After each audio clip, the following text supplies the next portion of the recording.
Maui. Bien, estamos de vuelta con más y voy a permitirme, antes de avanzar con la siguiente entrevista, compartir con ustedes un comunicado que ha emitido el Parque Recreativo Omar con relación al hecho que pues hemos visto a través de los medios, redes sociales y que esta mañana compartía Francisco Franco con nosotros dentro de los temas que hacen tendencia. Muy rápidamente, la administración del Parque Recreativo y Cultural Omar lamenta profundamente las molestias y disgustos generados a los organizadores y participantes del Pride Picnic 2022 por la actuación de una de las unidades del Servicio de Protección Institucional encargado de custodiar el parque. La situación está siendo analizada y se tomarán los correctivos necesarios para evitar que incidentes similares se repitan. Reiteramos que el Parque Omar es un lugar de libre esparcimiento para que los panameños disfruten de sus instalaciones. Nuestro compromiso es seguir trabajando para que esto continúe siendo así. Y esta es la información que han compartido entonces la vocería del Parque Recreativo Omar. Y como decía antes de la pausa, esta mañana se encuentra conmigo don Richard Morales, analista político, ex precandidato además a la presidencia de la República, a quien me da mucho gusto saludar y conversar después de un buen tiempo. Don Richard, buenos días. Muy buenos días, Ricardo, a ti y a todos tus radioescuchas. Un gusto también conversar contigo nuevamente. A ver, antes de cualquier pregunta, me gustaría su análisis sobre el resultado de estas elecciones. 50.50% versus 47 y tanto por ciento. Gustavo Petro se alza con este triunfo en las elecciones, primer presidente de izquierda en Colombia, además de la primer mujer afro en estar en la vicepresidencia de la República de Colombia. Sin duda estamos ante un momento histórico para Colombia, para América Latina como un todo. Es una victoria de los sectores populares colombianos, de la izquierda colombiana,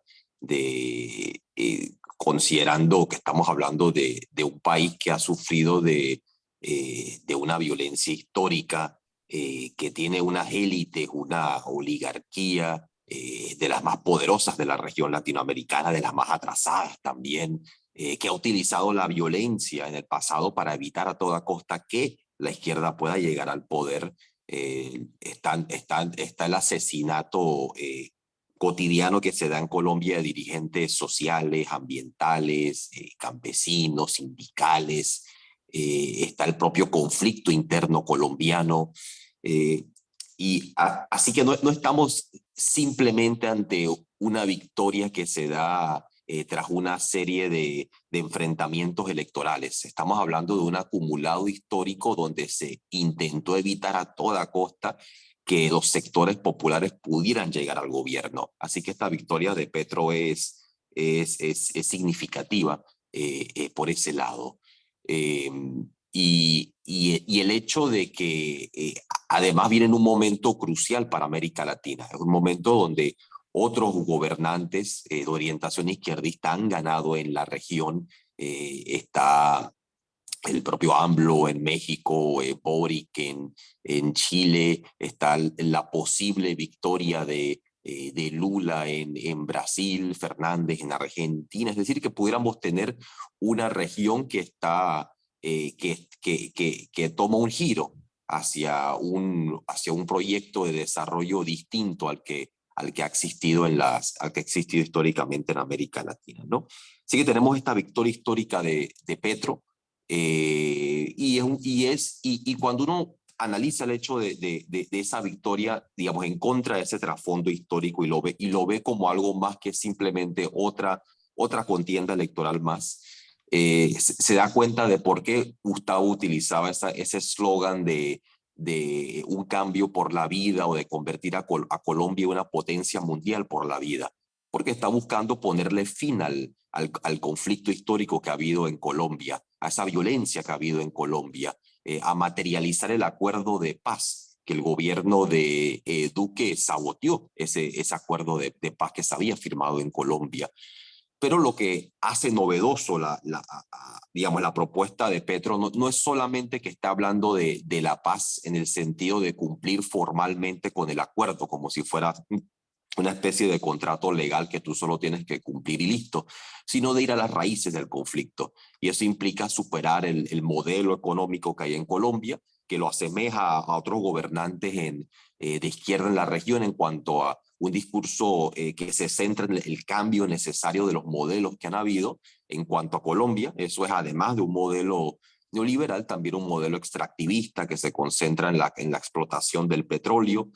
Ahí también entra el énfasis ecologista del programa de Petro. Está buscando una transición hacia una economía que se basa en energías limpias, pero además una economía que logra industrializarse. El gran problema de Colombia y muchos países, y la mayoría de los países de las regiones, es que son países que dependen de la exportación de algún commodity, de algún recurso natural, petróleo, en el caso colombiano, además de la coca.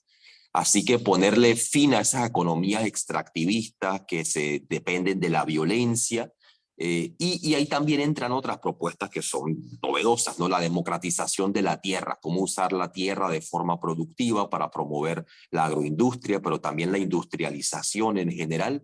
Es decir, que estamos ante un nuevo presidente que tiene la agenda que uno esperaría de la izquierda, es decir, políticas redistributivas para combatir la desigualdad, para que se garanticen los derechos sociales, derecho a la educación, derecho a la salud, derecho a las pensiones. Se está proponiendo un programa de pensiones ambicioso que rompa con esa tendencia a la privatización de las pensiones que ha habido en Colombia, además de en la región y el mundo. Pero además de ese programa de garantía de derechos sociales, hay también una fuerte apuesta hacia la industrialización en Colombia. Por eso es donde ahí donde cobra sentido esas frases de Petro de romper con el feudalismo, con relaciones productivas precapitalistas y desarrollar un capitalismo verdadero en Colombia.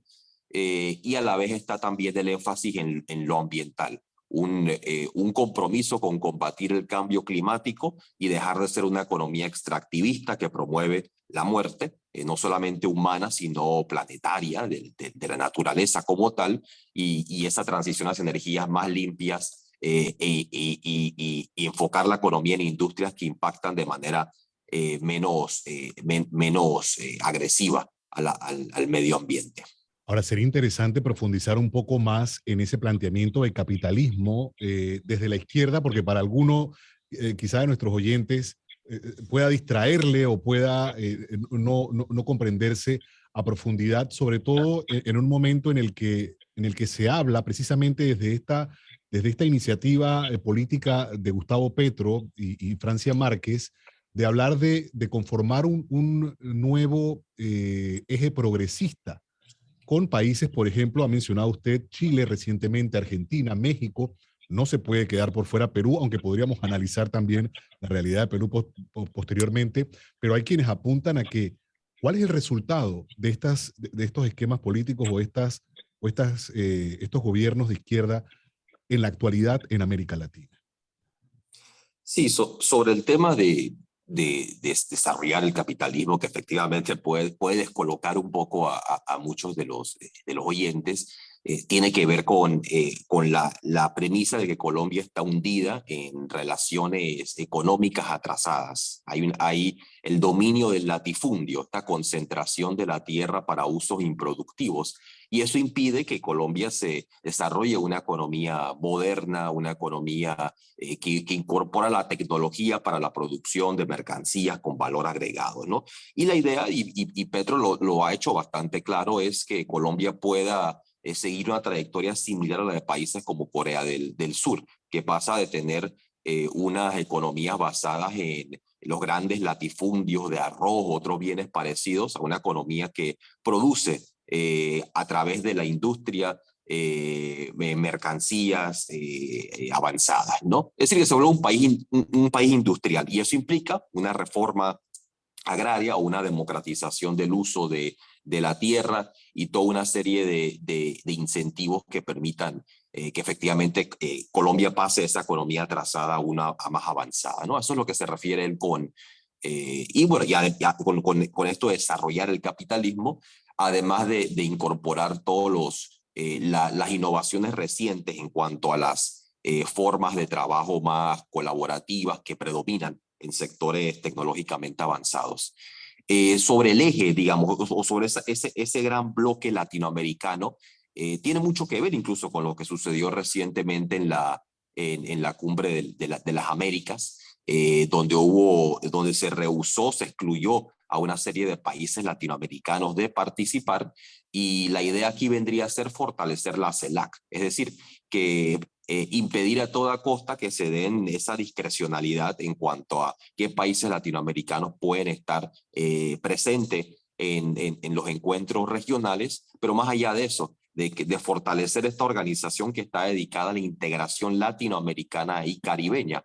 Y eso implica que son exclusivamente países latinoamericanos y caribeños en la medida que compartimos una realidad, compartimos unas circunstancias económicas, es decir, enfrentamos problemas comunes y tenemos desafíos comunes en cuanto a nuestro desarrollo, en cuanto a la necesidad de que podamos convertirnos en países donde se garanticen derechos sociales a la población, se combata la desigualdad, pero también que demos un salto tecnológico e industrial y que podamos competir como región de tú a tú, tanto con Estados Unidos como con Europa, como con Asia, es decir, que nos volvamos un bloque fuerte, con capacidad de competir, un bloque desarrollado, un bloque donde se garanticen los derechos de su pueblo, ¿no? Así que ahí vendría la apuesta de Petro a apostar a esa integración latinoamericana, y esa es una propuesta que se ha venido tejiendo en la región históricamente, por lo menos desde mediados del siglo XIX o inicios del XIX, ya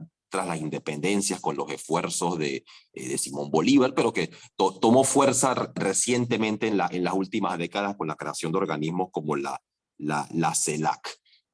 Así que Petro, digo, el hecho de que Petro sea el presidente de Colombia, un país que además recordemos que está fuertemente militarizado, hay una gran presencia estadounidense, es significativo, porque implicaría que es un país que va a asumir una posición más independiente, una posición más autónoma, y que va a romper con esas relaciones digamos, de subordinación que han existido históricamente, para que Latinoamérica deje de ser un patio trasero y efectivamente sea una región que tiene autonomía y que desarrolla políticas para beneficio de sus propias naciones.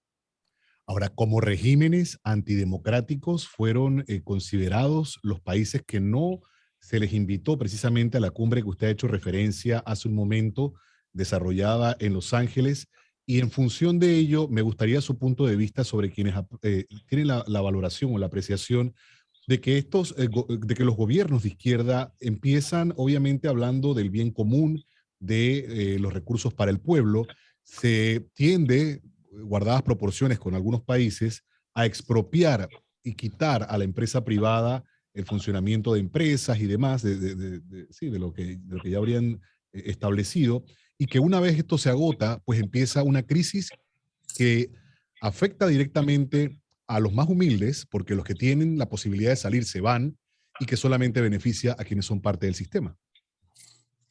Bueno, si vemos los antecedentes en la región, son los gobiernos de izquierda los que han tenido los mayores éxitos económicos. Solo hay que ver el ejemplo de Bolivia bajo Evo Morales, o de Ecuador bajo Rafael Correa, Uruguay bajo los gobiernos del Frente Amplio, incluyendo a Pepe Mujica, Argentina bajo los Fernández, bajo los Kirchner. Es decir, estos son gobiernos que llegan al poder rompiendo con los fracasos de los gobiernos y el modelo neoliberal que imperaba en esos países antes, ¿no?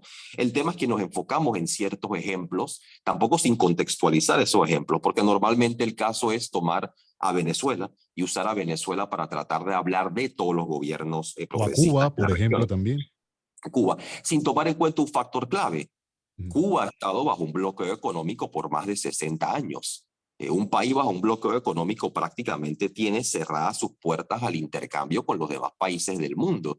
Solo hay que ver el ejemplo de Panamá, que en 1988 tuvo sanciones económicas por un año y eso hizo colapsar completamente la economía. Ahora imaginarse estar bajo sanciones por 60 años, o el caso venezolano, por un lado, que ha estado sujeto a sanciones económicas, pero además de las sanciones económicas tiene una fuerte dependencia del petróleo, y eso implicó una debilidad enorme, sobre todo cuando cayeron los precios del petróleo hace poco más de, o poco más de 10, poco menos de 10 años.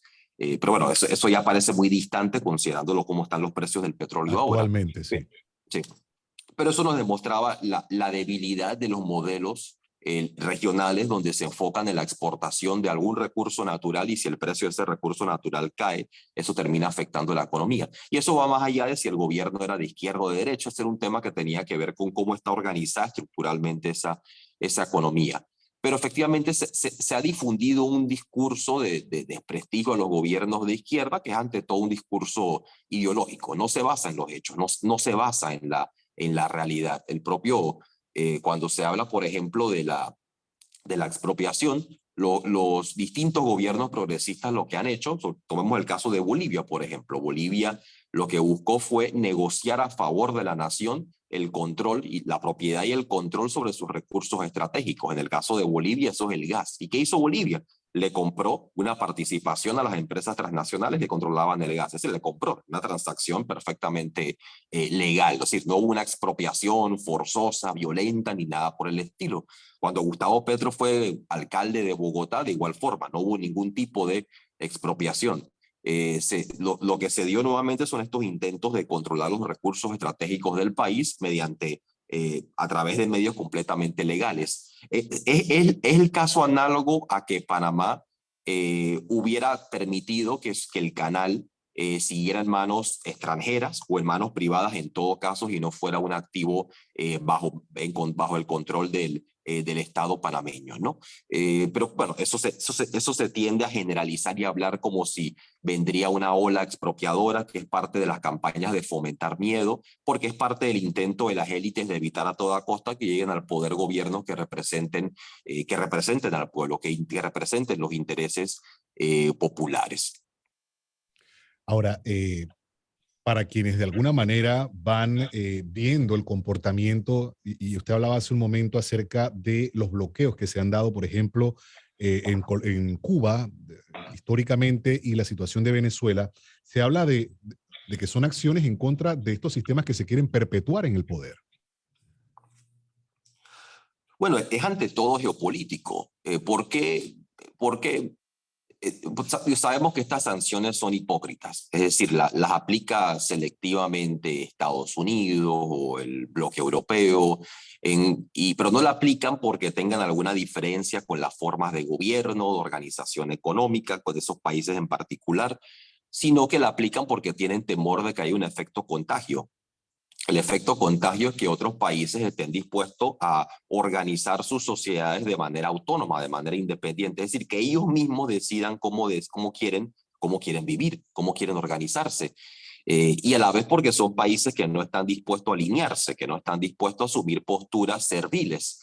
Y cuando los países, y la experiencia en la región, ¿cuál ha sido? Cuando un país asume una política independiente, enfrenta este tipo de sanciones económicas o en todo caso, algún tipo de golpe promovido desde afuera, muchas veces Estados Unidos, o algún tipo incluso de invasión, ¿no? Así que podemos ver el caso histórico, por ejemplo, de Arbenz en Guatemala. Arbenz se propone unas reformas económicas para recuperar el control sobre las tierras que había monopolizado la compañía bananera, la United Fruit Company, sufre un golpe de Estado promovido pues, desde Estados Unidos, o podemos ver el caso de Allende en Chile, básicamente un golpe militar seguido por décadas de una dictadura militar cruenta, violenta. El propio caso de Panamá, que enfrentó un bloqueo con esas sanciones económicas en el 88, una invasión en el 89, y abundan los ejemplos recientes de intentos de golpes en Honduras con Zelaya, el golpe suave contra Dilma en Brasil. Es decir, hay toda esta serie de medidas que se utilizan para castigar a gobiernos que intentan mostrar alguna forma de independencia. Y claro, en la medida de que son países que están siendo asediados desde afuera, que están siendo bloqueados económicamente, inevitablemente eso básicamente lo cierra y lo fuerza a estar en la defensiva. Así que es muy difícil que uno pueda evaluar a un país que está bloqueado económicamente con los mismos criterios que uno está evaluando un país que no está bloqueado económicamente, ¿no?